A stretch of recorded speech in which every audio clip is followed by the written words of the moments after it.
From the New York Times, I'm Anna Martin. Love now and did you follow Love was stronger than anything. You feel in love with love. And I love you more than anything. There's still love. Today on Modern Love. We ended up sitting on a bench outside the bakery, and that's where he told me. I never went back to that bakery. They also had bad service, but it was mostly the divorce thing, I would say. Stories about divorce. When my dad started sleeping in the basement. I didn't think much of it at the time. From the people who had no say in it. I was 7 when I realized that my parents were divorced. I knew that we would never be a family again. The kids. But I would just ask, like, well, whose house are we going to? And whether I was asking my mom or my dad, I would be like, darn, even though I was lying to them because I wanted to be with both of them. But just to emphasize, like, I'm sad leaving you. Everyone processes this kind of change differently. You know, everyone wants to believe that their parents can end up together. I wasn't surprised. I just was at peace. But it leaves an impact. All those years later, it hit me again when I had my own family, and suddenly things were hard and onerous. We asked Modern Love listeners to share the moment you knew your parents were really getting a divorce. And we're going to hear more of your stories about what that moment meant to you later on in the show. But first, Natalie Muñoz is 18 years old now, and she has the distinct honor of being the youngest person to ever write a Modern Love essay. Natalie, how old were you when you wrote your essay? It was July of 2020 was when I started it, so I just turned 15. 15. Yeah. Okay, can you read some of your essay for me? Of course. I refused to accept that my parents' divorce was happening. I would drag my feet when my mother or father went to open houses and real estate agents' offices. I truly believed that I was going to get home that night to them making dinner together in the kitchen. They would smile and say, "Sorry we worried you, sweetie, but everything's fine now." It wasn't until they each had bought separate houses and sold half of our furniture that I realized this fantasy was never going to turn into reality. And as soon as this two-house life became permanent, my hope quickly turned into envy. I would see my friends at the end of the school day greeted by both parents. And during the 6th grade science fair, I had to transport my unfinished volcano from one house to the other. But the other kids could leave theirs untouched and permanently installed in their basement or garage, waiting to be worked on again. I can almost see you carting that volcano from home to home. That must have been tricky. Yeah, and I think it caused me to procrastinate on it because I remember like it wasn't done until like the night before. Did it look good when you ultimately finished it? I thought it looked really good, and it worked. That's very impressive. Okay, so tell me about like a typical weekly schedule in the early years of your parents' divorce. What did it look like to live between your mom's house and your dad's house? My parents chose to do 50-50. So 50% of the year spent with my mom, 50% of the year spent with my dad. And what that means specifically, though, is a couple days at one house, and then I would switch every Sunday. And it's knowing that you're going from one environment to the next. And, you know, there's things that you say in this house or you do in this house that you don't do in the other house for whatever reason. You know, at my mom's house, I was never like allowed to like eat in my room or something like that. In my dad's house, he like doesn't really care. And so it's little things like that where it's like, oh, you kind of sometimes may have to stop yourself. You're like, oh, I want to go get a snack and eat in my room. Like, oh, wait. Wrong house. Wrong house. How would it feel when you like did those things? It was a little jarring and also just a little like making a stupid mistake. It makes you realize that there is like this definite line. Very distinct. You said that it was like a stupid mistake. Did you feel like you were doing something wrong when you did something in one house that you weren't supposed to? Sometimes it was like, I should know better because I feel like I should know my parents better. Like I should know that that's the expectation. I often feel that kids going through divorce sometimes don't get the grace that they maybe deserve or the slack they maybe deserve. I think you look at like divorce statistics and everyone looks like, well, like half of marriages end in divorce. And so therefore that's a kind of serves as justification for like, oh, well, kids are so used to it because it happens so often means that it shouldn't be that big of a deal. But I don't think you can diminish something just because it happens a lot. Yeah, I'm just thinking about, younger you carting this volcano from house to house. I mean, that's a lot of responsibility. It's a lot to keep track of, even kind of purely logistically, to go back to this switch day on Sundays at 10 a.m., you had to make sure you had all your stuff with you, right? Yeah, that's still a battle I'm fighting. Really? Tell me more about that.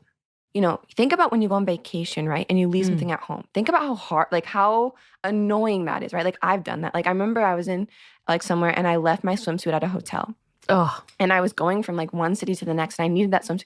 And so it's imagine doing that, but imagine if I forget my laptop charger at my mom's house, I can't do my homework. I think I remember crying because I was in middle school or something and I was going to be allowed to go to the mall without my parents, with just my friends. Yeah, that's huge. And I wanted to wear this very specific Abercrombie & Fitch shirt, and I left it at my dad's house or something, and I couldn't get it. And it doesn't seem like a big deal, but this is my shirt. Why can't I have it? Because I own it. Why can't I use it? Was there some anger there? I'm hearing a little bit of anger in your voice. Yeah, I mean, it does feel angering at times because it's people will make the argument just buy two of everything. Well, that's not possible, right? Right. I was excited to present myself in this way, and I can't now, and that's really disappointing. It's not about the shirts. It's about your sense of who you are. Yeah. Yeah. So, okay, you wrote your essay when you were 15 years old, figuring out how to live between your mom's house and your dad's house. But now you're 18, which is huge because it means you're not legally bound by your parents' custody agreement anymore. What does that open up for you? What does that allow you to do? I'm not bound by that agreement anymore. If I decided, hey, I want to go on this vacation with my mom, I don't have to ask my dad for permission per se. I would let him know because I want to be respectful of his time and his, feelings. But the reality I've come to is that you can't split yourself into equal pieces with people. It may not be a 50-50 split anymore, and that's going to be okay. There's a triangle. It's what is my mom's life doing? What is my dad's life doing? And what is my life doing? But I think I'm the peak of the triangle, and I'm trying to prioritize myself a little bit more. I wasn't able to celebrate my dad's 50th birthday with him. Which, really? Yeah, it just didn't work out. And that's really hard, but you can't be everywhere at once. And that's something that, I think I've had to learn the past 9 years. You cannot be everywhere at once. You're going to college soon, right? And then you really won't be around.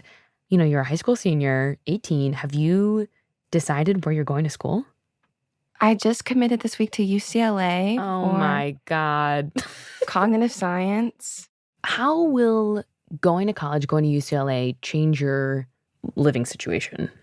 So I'll be moving there. And I think I'm mostly scared because I explained to my mom, because she was saying, she's you're an only child, and I'm worried that you will not be used to living with other people, in a dorm, roommates.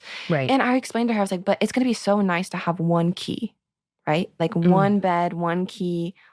It's something that I'll be able to say, no matter what kind of day I've had, I know I'm going to come back to my dorm and be in the same bed every day.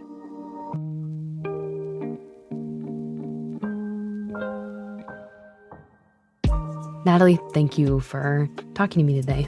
Thank you so much for having me on. It means so much that even anyone would want to talk to me about this stuff. I could talk to you for 14 more hours, but I don't want to eat up your spring break. 14 more hours. After the break, your stories.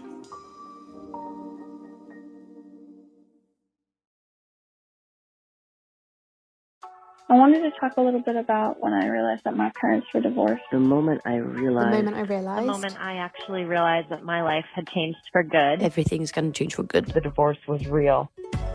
When it truly hit home was when my dad finally moved out. A kid on the playground, and he yelled out. My mom read it in the paper. My mother moved from her bedroom with my dad. Yeah, that day that my grandpa came to pick us up from the after-school program and told us that our parents were in court. We weren't supposed to hear the argument. I was in the other room with my girlfriend at the time. And my mom was not at my graduation. That was when it really hit me.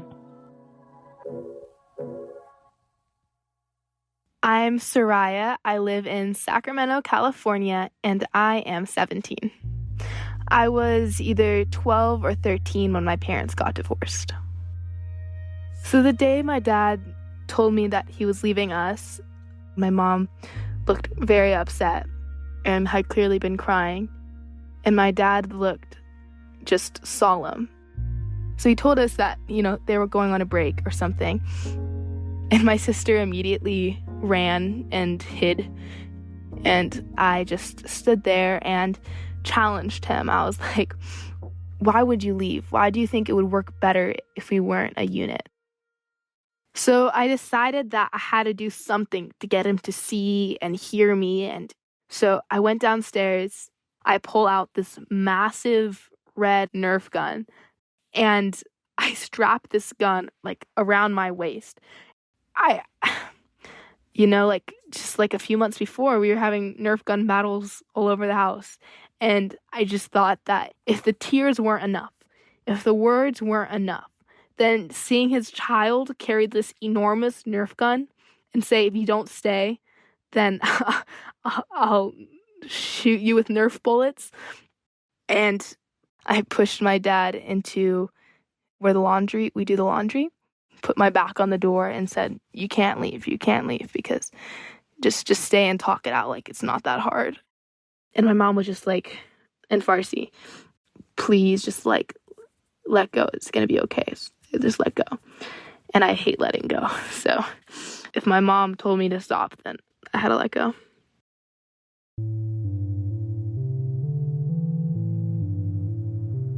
My name is David Scott. I live in Columbus, Ohio. The moment I realized my parents were divorced, I was 11. I was 12 years old when my parents divorced. 13 years 16 old. years old. Senior year of high school. 2 years ago when I was 31. My father had abandoned us. And then one day, he and his mother, my grandmother, walk into our house in Columbus. And I'll never forget his voice saying, Lucy wants to get a divorce, referring to my mother. I'll never forget the sound of his voice. That's when I knew.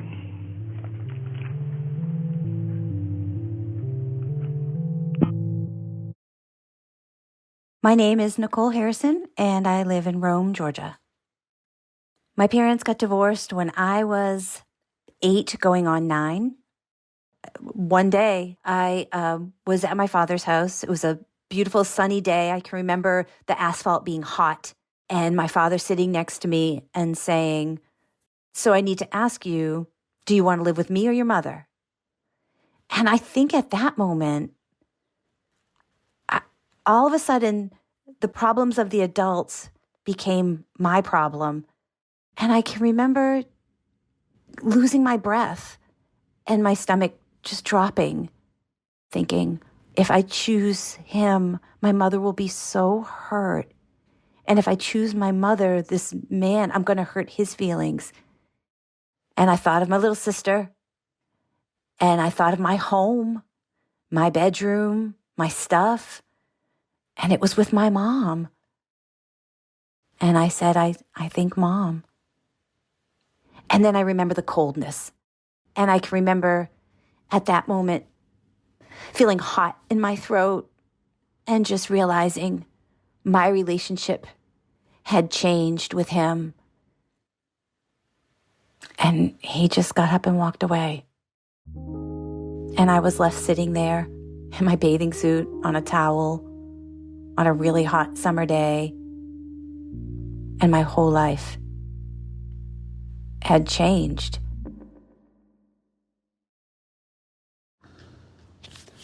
This is Clay from Toronto, Canada.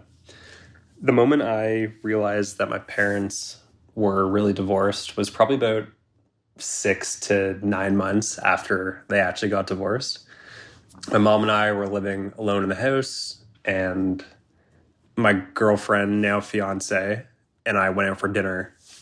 Midway through dinner, my mom calls me and tells me that her closest friend in the world just dropped dead in her home, and ended up driving my mom to her friend's apartment, and there were police cars there and caution tape and everything like that. My mom's hysterical, bawling her eyes out, of course. And, she gets out of the car, and it was at that moment that, it all just snapped into place for me.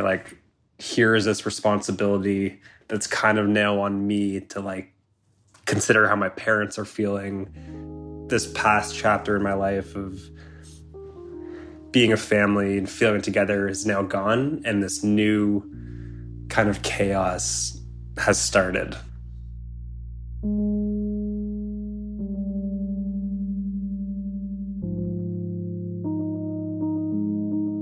I typed in mom and dad's house to Google Maps, and I went on autopilot and just started driving back to my dad's place. And I realized in that moment that it's actually not mom and dad's house anymore. It's actually just dad's house. And I realized that I was actually supposed to go to my mom's that night. And the question always is, for me to this day, is where is home? Because my home will always be split.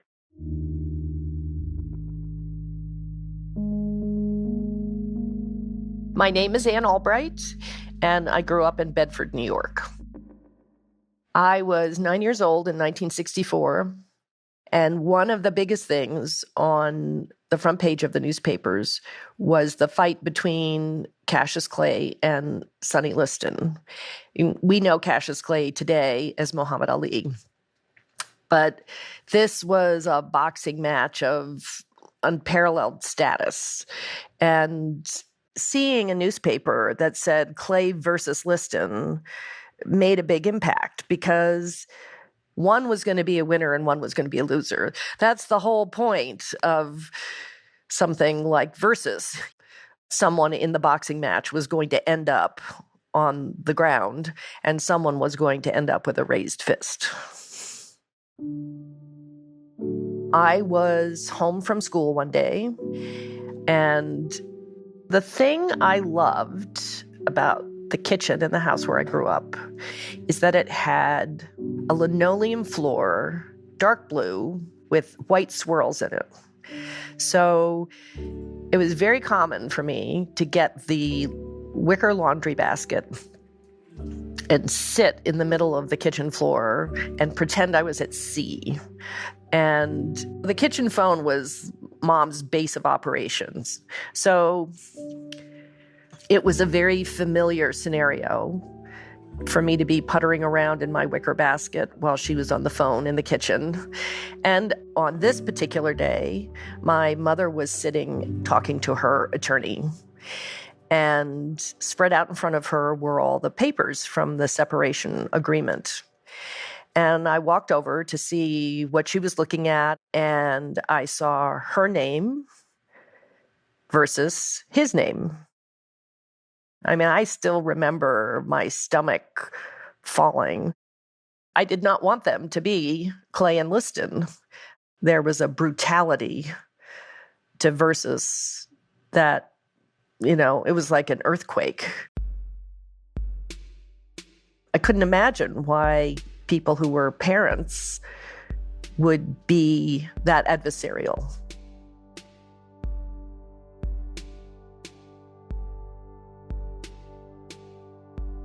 The moment that I realized my parents were really divorced was 6 years before they actually got divorced. I really don't remember my parents ever getting along. Knowing that my parents were not meant to be together. My parents are two completely different people, and to say I could never imagine them married is an understatement.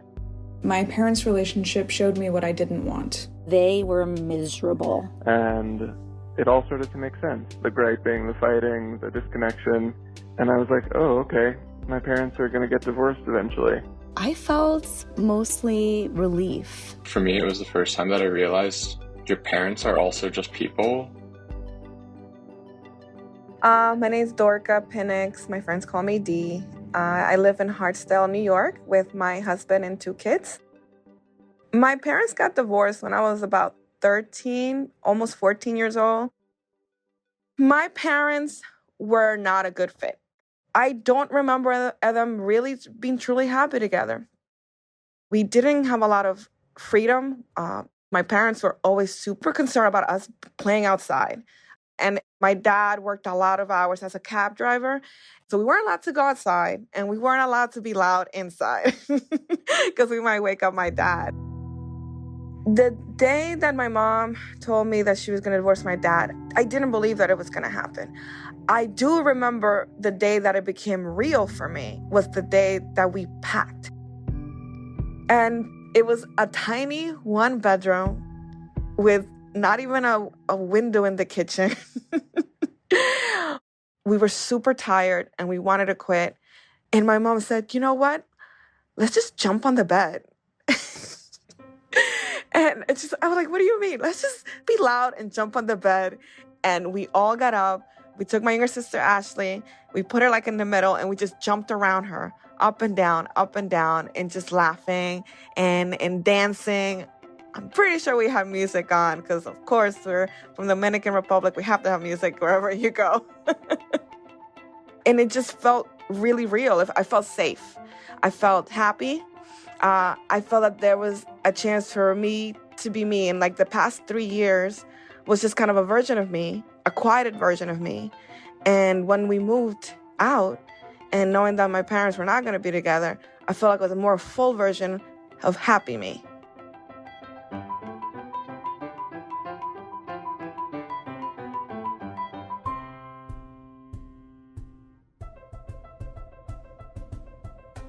And that was the moment. That was the moment. Yeah, that was the moment I realized my parents' divorce was actually happening. That life is different. That's what I realized. Thank you. Thanks. Thanks for listening. Thanks for listening, guys. Thank you. Have a good day, night, morning, evening. Bye. Bye. Okay, bye. A huge thank you to everyone who sent us their stories of divorce. We really appreciate it. If you want to submit a story to Modern Love, you can head to nytimes.com/modernlovesubmission. Modern Love is produced by Julia Botero, Christina Josa, and Hans Butow. It's edited by Sarah Saracen. Our executive producer is Jen Poyant. This episode was mixed by Sophia Landman, and our show was recorded by Maddie Masiello.